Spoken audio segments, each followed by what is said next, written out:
مساء الخير، أهلا وسهلا بكم في حلقة خاصة من برنامج قضايا الساعة ينظمها مركز أفق الحرية بالتعاون مع تلفزيون وطن وبدعم مؤسسة أدن أور.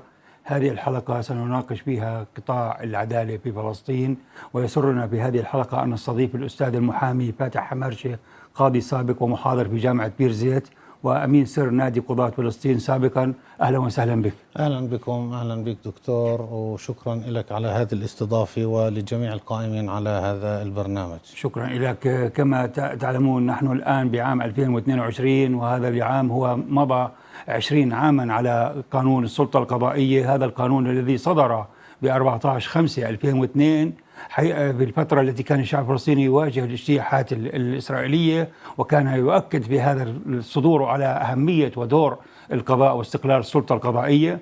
وكذلك هذا اليوم ال 14/5 كان عشية وثيقة صدرت عن المجلس التشريعي الأول، وهي وثيقة الإصلاح التي صدرت بتاريخ 15 و16/5، والتي أكدت أهمية الإصلاح بكل المجالات السياسية والاقتصادية والاجتماعية بما فيها قطاع العدالة.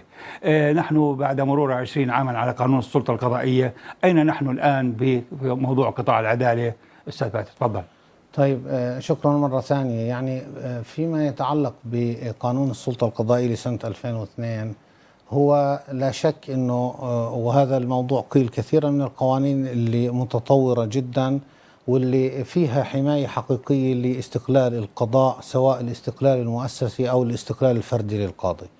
وهذا القانون كان يحتوي على نصوص تجعل من القاضي مستقل وغير خاضع إلا لضميره والقانون حقيقة، لأنه القاضي كان في مأمن من التعسف من أي جهة أخرى.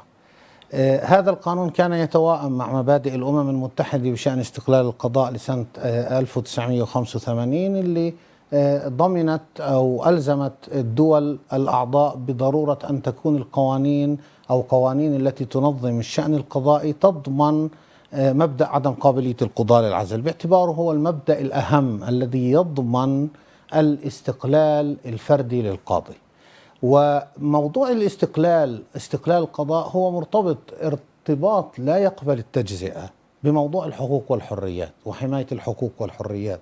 لأنه إذا إحنا بنلاحظ في القانون الأساسي الفلسطيني في باب الحقوق والحريات أنه أي قيد على الحقوق والحريات، القانون الأساسي كان يتطلب أن يكون هذا القيد بأمر قضائي.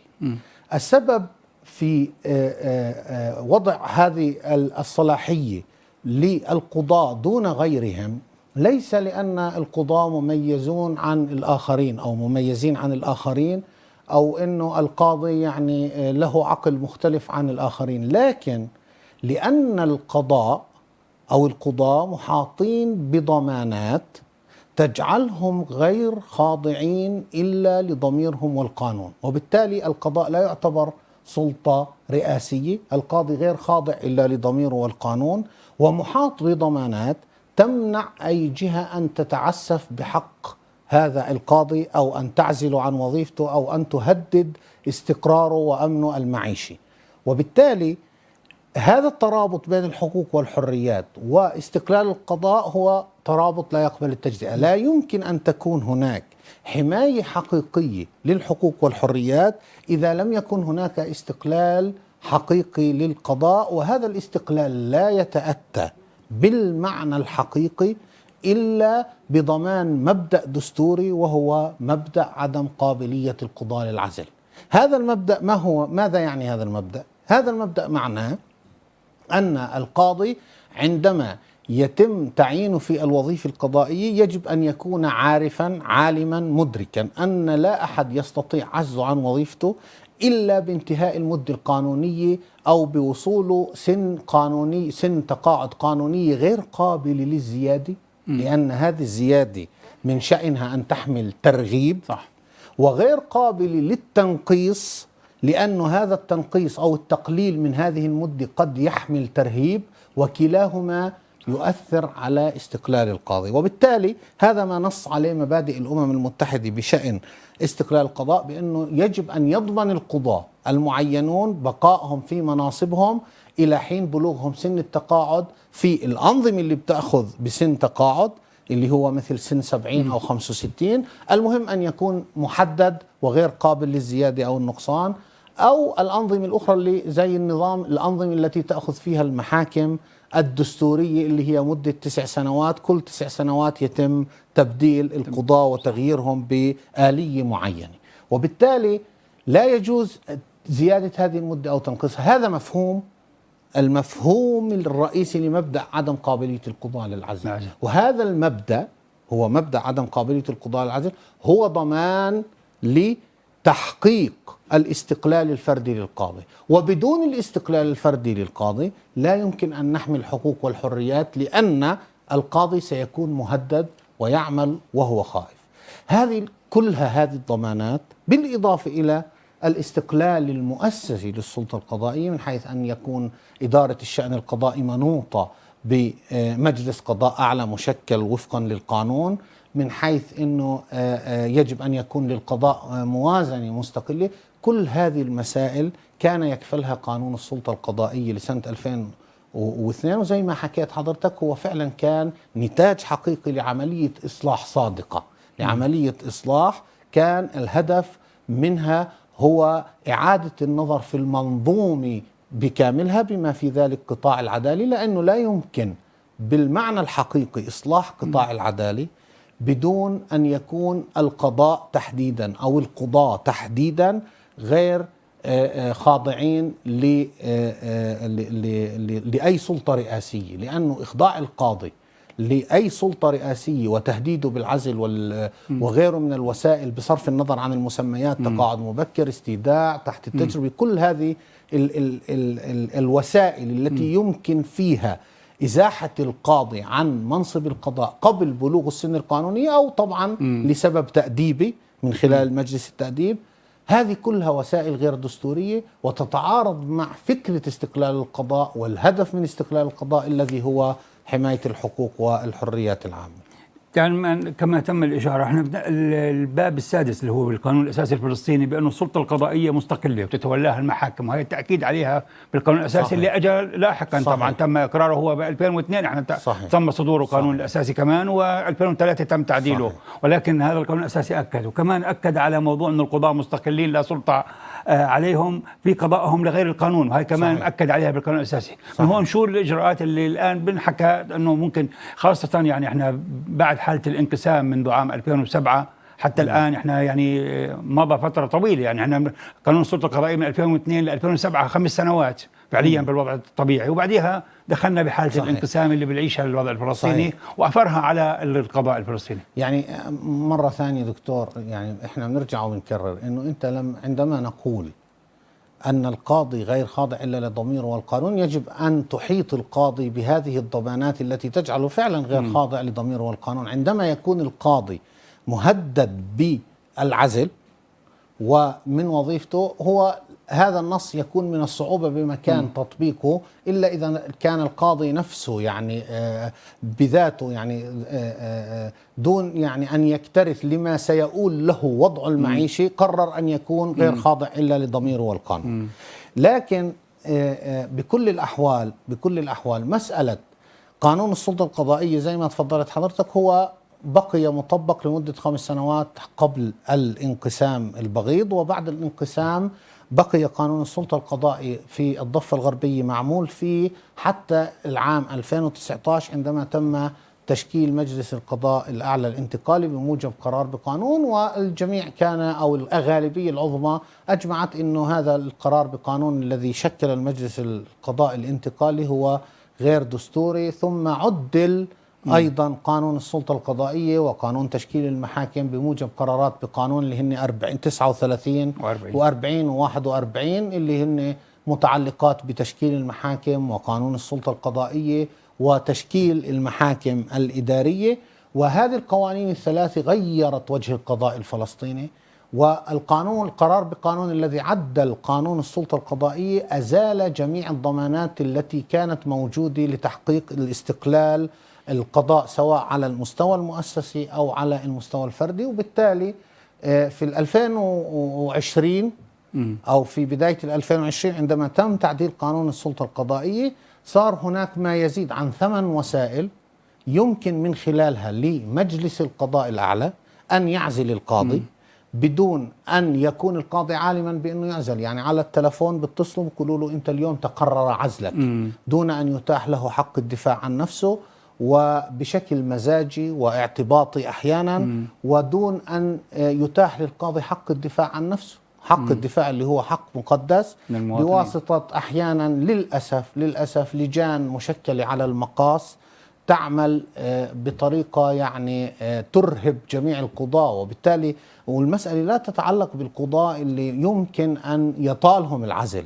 هي المشكلة تتعلق أكثر بالقضاة اللي العاملين فعلا، لأنه بعد أن يدرك القضاة العاملين بأن زملائهم أو من سبقهم تم عزله وهو لا يدري أنه تم عزله، وبلغ بقرار عزله عن طريق التليفون، هذا يخلق حالة من الرعب عند القضاة. وبالتالي لا يمكن في هذه الحالة أن نقول أن القاضي غير خاضع إلا لضميره والقانون. حتى يكون القاضي غير خاضع إلا لضميره والقانون، يجب أن تزال هذه الوسائل التي تعزل القاضي بهذه الطريقة المزاجية والاعتباطية، أو بدون أن يتاح حتى للقاضي أن يعلم لماذا تم عزله عن وظيفته. يعني نحن نعلم بأنه قانون السلطة القضائية وفي قوانين أخرى في كثير دول، مثلا زي الدول الخاصة المغرب العربي، يعني في تونس، الجزائر، تعتبر القانون السلطة القضائية وقوانين مثلا زي الانتخابات، زي الأحزاب، زي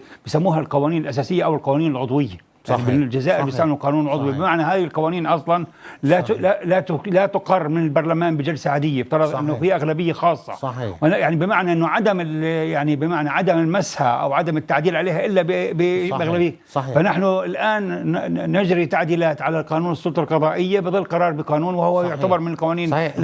هو دكتور يعتبر يعني من القوانين الأساس. هي القوانين، ليش من القوانين الأساس؟ لأنه هي القوانين التي تنظم عمل السلطات الثلاث. صح. اللي هي يعني أي دولة تقوم على سلطة تنفيذية وتشريعية وقضائية.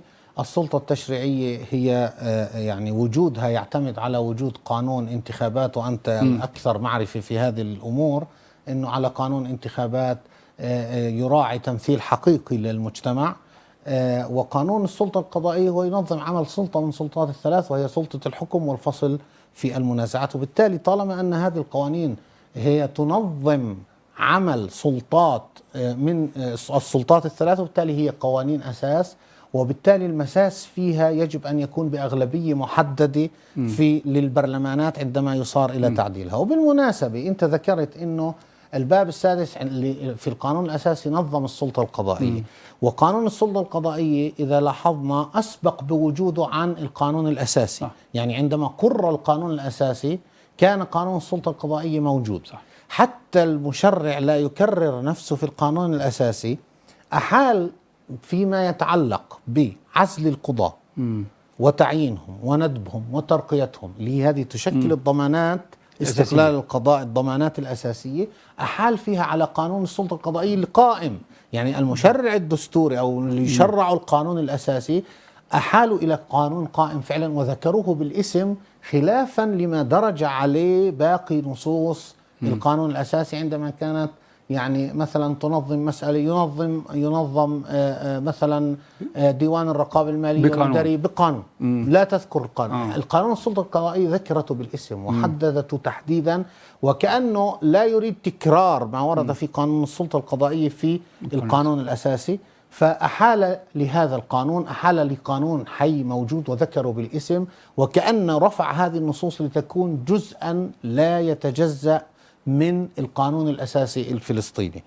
وبكل الأحوال في عنا المدرسة الشكلية والمدرسة الموضوعية للنصوص القانونية، بمعنى أنه طالما هذه النصوص بصرف النظر عن رتبة القانون أو كيف الهرمية التشريعية، طالما أن هذا القانون هو ينظم الحقوق والحريات، ينظم عمل سلطة من سلطات الدولة الثلاث، فهو يعتبر بمثابة نصوص دستورية. وبالتالي لا يجوز العبث بها بهذه السهولة، لأنه هذه القوانين هي تشكل ضمانة مجتمعية، ضمانة لحماية الحقوق والحريات العامة. وبالتالي كان تعديل قانون السلطة القضائية بموجب قرار بالقانون خطيئة كبيرة جدا، وأحدثت آثار سيئة على قطاع العدالة. وما نراه حاليا من الإشكاليات التي يعاني منها قطاع العدالة والمزاجية والتراكم القضائي الهائل والأحكام القضائية اللي أصبحت غريبة، يعني تصدر أحكام قضائية غريبة وأعمال إدارية وسلوكيات إدارية غير لم يعتد عليها الناس من قبل، كله سببها هو العبث بقانون السلطة القضائية، على اعتبار أنه كان يعني هذا القانون يشكل الحد الأدنى من الضمانات اللي ممكن من خلالها يكون قطاع العدالة قابل لأن يكون حاميا للحقوق والحريات بشكل حقيقي. هناك كمان العدد من القوانين اللي قرارات بقوانين صدرت مؤخرا وتم يعني لاحقا بعد اعتراض خاصة من نقابة المحامين والآخرين بالتراجع عنها. شو أثر ذلك على القضاء وعلى النشاط؟ يعني شوف، هي أولا إشكالية القرارات بالقوانين هي إشكالية يعني قديمة حديثة، بمعنى أنه أصلا القرار بقانون هو يعني عليه العديد من علامات الاستفهام، وفقهاء القانون الدستوري كلهم يجمعوا حتى أن هذه الصلاحية هي صلاحية استثنائية، وهي أصلا تتعارض، هذه الصلاحية الاستثنائية تتعارض مع مبدأ الفصل بين السلطات، لأنه مفهوم مبدأ الفصل بين السلطات هو أن لا تمارس أي سلطة جوهر اختصاص السلطة الأخرى. وبالتالي طالما يعطى أو تعطى السلطة التنفيذية أو رئيس السلطة التنفيذية صلاحية إصدار التشريعات أو القرارات بقوانين، هذه الصلاحية معناها أنك خرجت عن مبدأ من المبادئ التي يقوم عليها النظام الدستوري، وهو مبدأ الفصل بين السلطات. لكن تجاوزا أعطيت هذه الصلاحية في كثير من الدول الديمقراطية، لكن كانت بشروط معقدة وبظروف وحالات معقدة، ولا يصار إلا تطبيقها إلا إذا تحققت هذه الشروط ويوجد رقابة حقيقية من البرلمانات على أنه هل هذه الصلاحية مورست استنادا إلى هذه الشروط ووفقا للمعايير اللي نصت عليها الدساتير أم لا، وبيتم مراجعتها من قبل البرلمانات. إحنا للأسف عندنا حالة إفراط منقطعة النظير في ممارسة المادة 43 اللي هي أصلا في الأصل خروج عن مبدأ الفصل بين السلطات، لكن هذا الخروج كان مقبول في الأنظمة الديمقراطية لأسباب تبرره، لحالات طارئة جدا وفي شروط معقدة جدا. أما أن يصار إلى استخدام المادة 43 لتكون هي الوسيلة الوحيدة للتشريع وتغييب المجلس التشريعي وتغييب الانتخابات وحق الناس في المشاركة السياسية، فأعتقد أنه ليست هذه الغاية التي لأجلها شرعت المادة 43 من القانون الأساسي الفلسطيني. لأنه أي تشريع دكتور يجب أن يكون معبرا عن رأي المجتمع، وبالتالي لهذا السبب حدثت الإشكالية الأخيرة وناضلت نقابة المحامين نيابة عن المجتمع الفلسطيني مشكورة من أجل إلغاء قوانين كانت تمس بشكل حقيقي في حقوق الناس وحريات الناس، وكانت تعرض الناس لإجراءات قضائية بشكل غيابي ودون أن يعلموا، وأحيانا لحجز حريتهم بطريقة غير مبررة. هذه القوانين اللي كانت نقابة المحامين تناضل لأجلها. لماذا عندما صدرت هذه القوانين كانت بهذه الصورة؟ لأن هذه القوانين كانت تعبر عن رأي شخص، وقد لا أكون أبالغ إذا قلت مش رأي شخص وإنما مصلحة شخص. أحيانا تعبر عن مصلحة شخص وليس رأي شخص.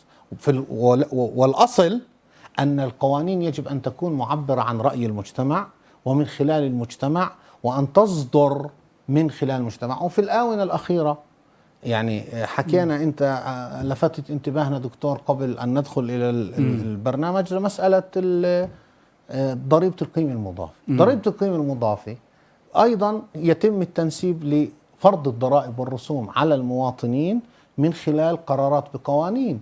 طبعا هذا يخالف الغاية والأصل الذي لأجله أنشئت البرلمانات.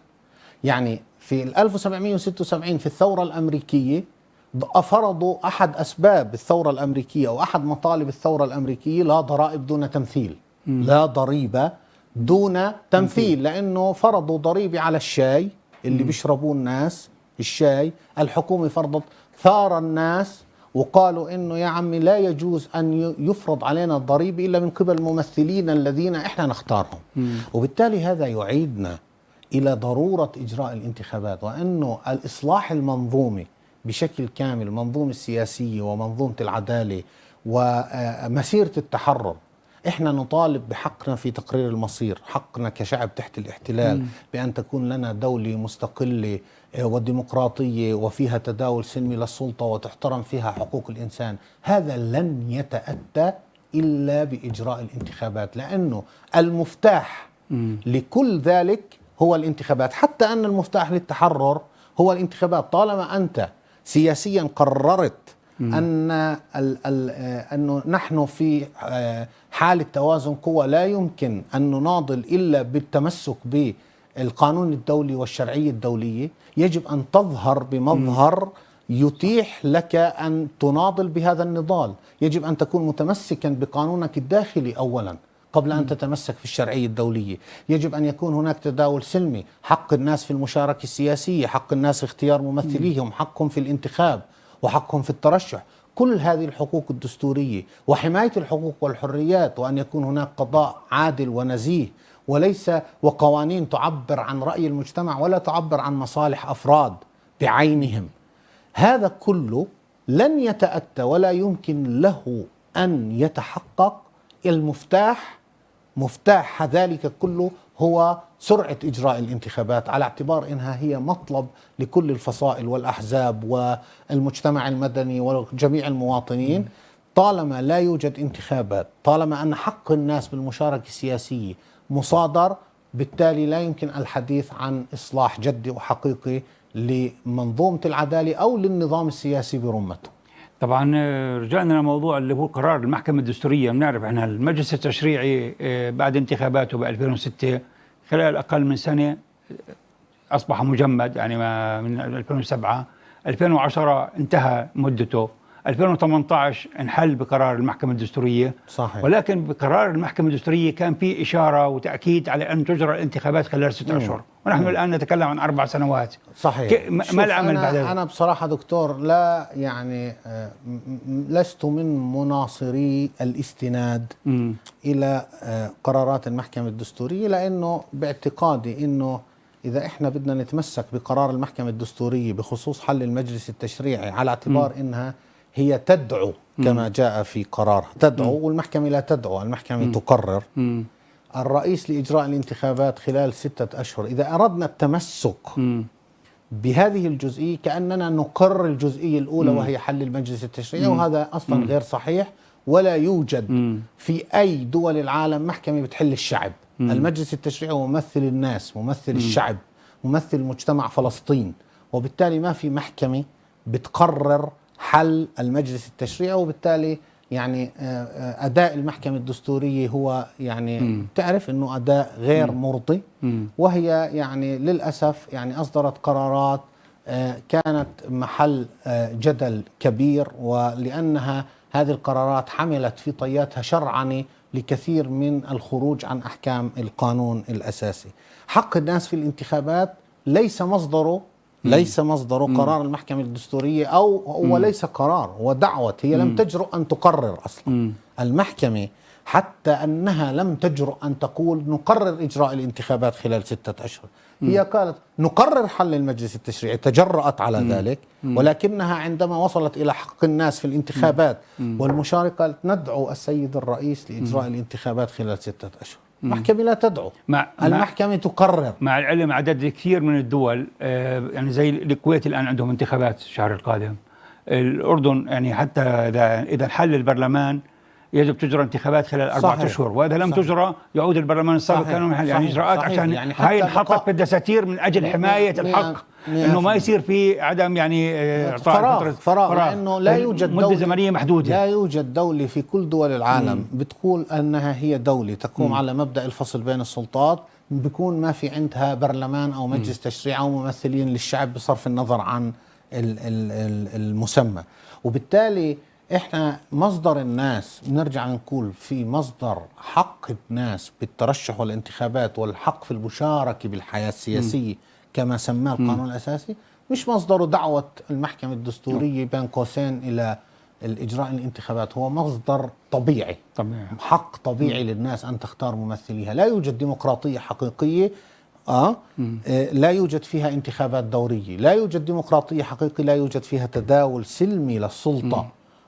حقك في الترشح وحقك في الانتخاب تمارسه بطريقة واضحة ومفهومة ومعلنة ولها ترتيب خاص في القوانين، لا يمكن لأي شخص أن يعود عنها. لأنه ليش كل ذلك؟ لأنه الشعب هو مصدر السلطات. طالما أن الشعب مصدر الشعب الآن يتم التعامل معه بأنه مصدر للخزينة العامة. أما مصدر للسلطات فلا يتم التعامل معه بهذه الطريقة، وبالتالي من السهولة إصدار قرارات بقوانين غير دستورية لأنه لا ضرائب إلا بتمثيل. هذه قاعدة. من السهولة إصدار قرارات بقوانين تفرض على الناس ضريبة، لكن الذي له صلاحية فرض الضريبة للآن يتم المماطلة بحق الناس في اختياره، وهو المجلس التشريعي الفلسطيني. طبعا نحن الآن يعني بعد الأوضاع، بعد القوانين، قرارات القانون والتراجع عنها، والآن وين رايحين يعني بالمجال القضائي؟ شو المستقبل يعني اللي أمامنا بالموضوع؟ وخاصة احنا بنأكد على أهمية أنه يعني الدعوة لإجراء الانتخابات، من أنه يكون هو صاحب القوانين، لأنه بالآخر يعني احنا الآن بظل السلطات الثلاثة، احنا في سلطة مغيبة اللي هي السلطة التشريعية، والسلطة التنفيذية موجودة، والسلطة القضائية اللي يعني لسه عليها ملاحظات. ولكن الآن وين رايحين بعد؟ طيب يعني أنا دكتور ما بدي أكون زي اللي بيستخدموا الانتخابات أحيانا، بعض الأشخاص اللي بيستخدموا حق الناس في الانتخابات لتعقيد أي مطلب من أجل العودة إلى أحكام القانون الأساسي. إحنا بنقول أنه الحل السحري أو العصا السحرية هي إجراء الانتخابات بطريقة نزيهة وشفافة. هذا الحل. لكن مرحليا إحنا نقول أنه الطريق أو مستقبل قطاع العدالة ومستقبل القضاء الفلسطيني مظلم وغير مبشر، لأنه هذا القطاع العدالي يعاني الأمرين بسبب تشريعات كانت لا تعبر إلا عن رأي شخص واحد وتعبر عن مصلحته الشخصية أحيانا. وبالتالي هذه القوانين اللي أصبحت مطبقة الآن في قطاع العدالة صيغت في غرف ظلماء، كان الهدف منها تحقيق مزايا مالية أحيانا لرئيس مجلس القضاء الانتقالي أو لأشخاص آخرين، وإعطائهم رواتب تقاعدية ومميزات أخرى عن القضاء. ليست هكذا يعني تورد الإبل زي ما بيقولوا بالمثل.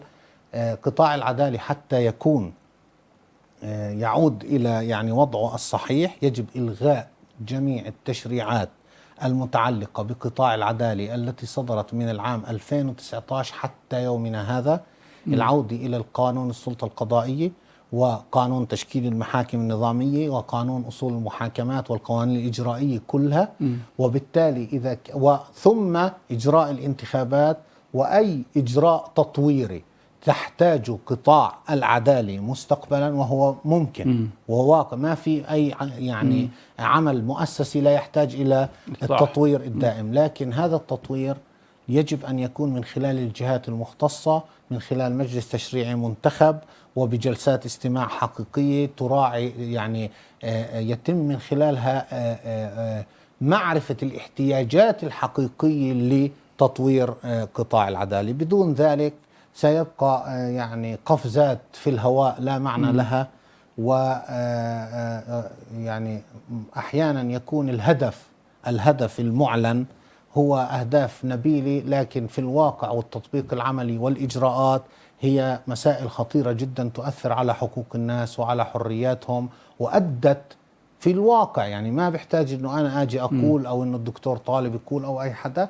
القضاء تراجع من يوم 2019 لليوم، تراجع عما كان عليه قبل 2019 الى الوراء 20 سنة الى الوراء.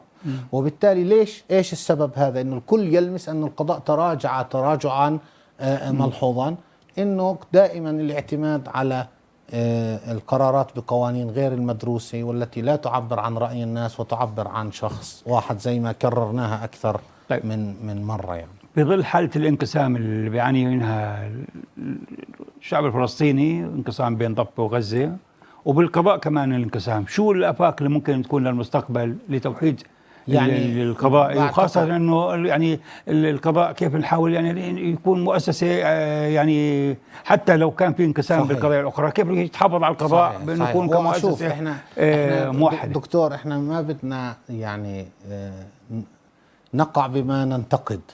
يعني بعتقد انه احنا يجب ان يكون لدينا هدف. الهدف هو اجراء الانتخابات، توحيد القضاء، توحيد السلطة التنفيذية، عودة شطري الوطن الى الحالة التي كانت عليها قبل 2006. الان في آثار على الانقسام، ترتب آثار، صار في أمر واقع. كيف يمكن حل الأمر الواقع هذا؟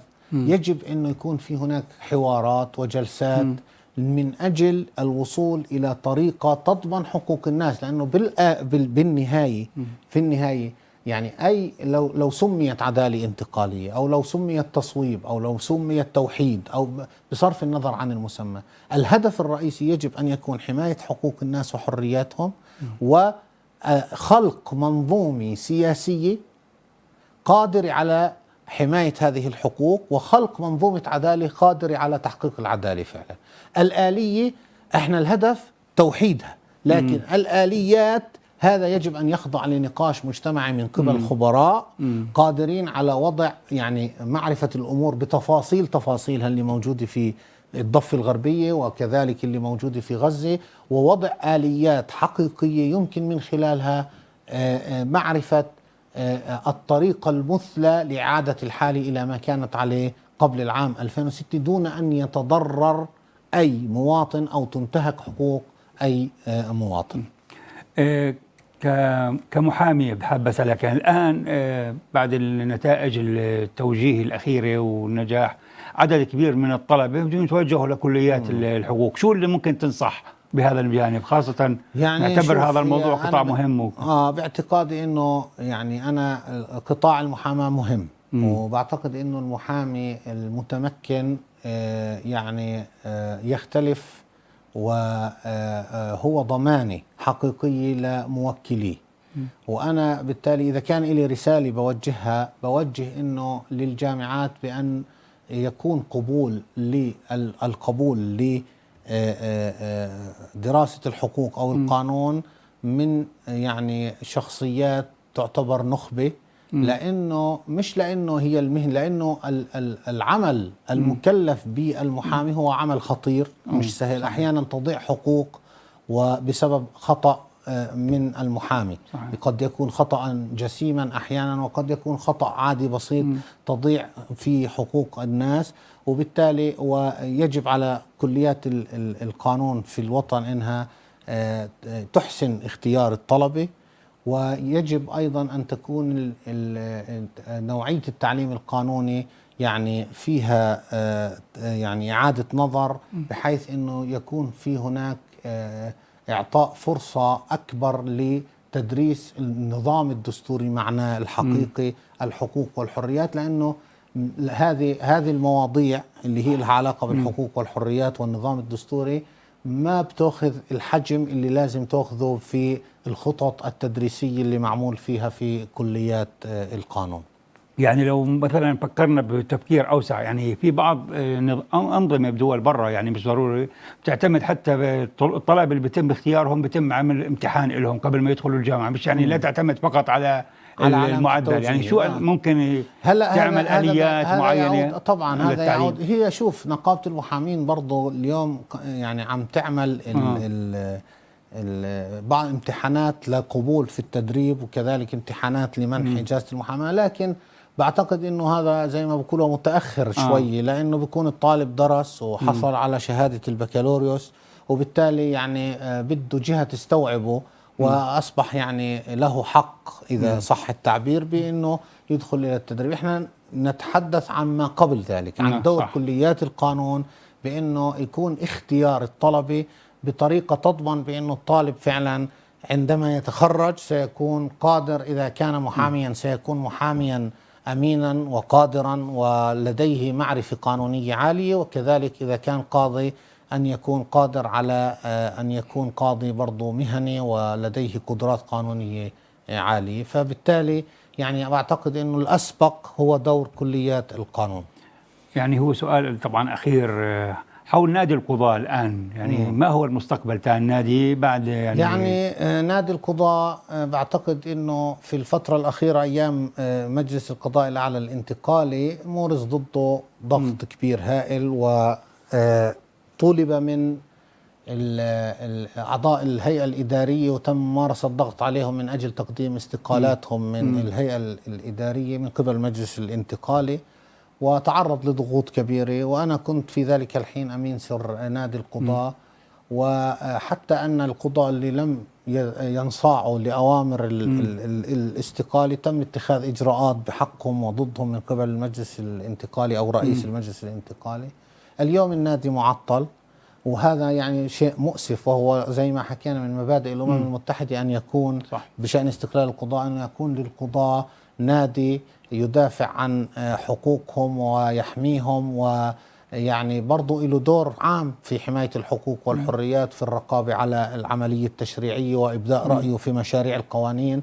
فبالتالي في له دور مجتمعي ودور نقابي أيضا في حماية حقوق القضاء، وهي أيضا أحد الضمانات اللي تضمن استقلال القضاء وتجعلهم فعلا غير خاضعين إلا لضميرهم والقانون. الآن هو يعني للأسف معطل، وفي ضده يعني حملة يعني لا يستهان فيها.